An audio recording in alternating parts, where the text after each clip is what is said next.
Happy birthday! Dad, sorry po sa lahat ng nagawa kong kasalanan. At thank you po sa lahat-lahat.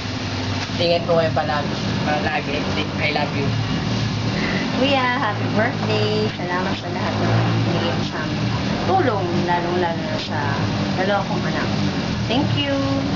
Hi, Tito! Happy birthday! Thank you for everything. More candles to blow. Hi, Tito Ricky. Happy birthday. More birthdays to come. Yaman mo pagluluto kayo ng favorite mo. Mashed potato. Happy birthday, mahal! Kumbawa.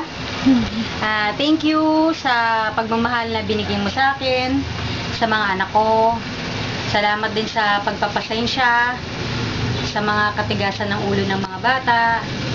Thank you sa pagmamahal, sa advice, at saka sa tiwala na binigay mo sa amin.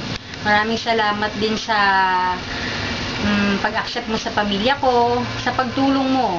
Kahit hindi kami nagsasalita, alam mo kung anong mga pangangailangan namin. Salamat.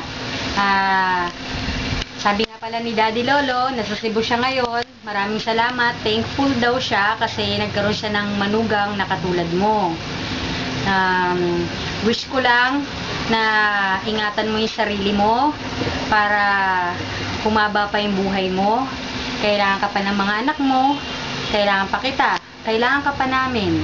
Dahil malaking kawalan sa amin pag nawala ka. Hindi lang kami, hindi lang pamilya mo ang natutulungan mo. Lahat ng tao. Sa costume, sa kabesas, lahat. Hindi ka mahirap lapitan.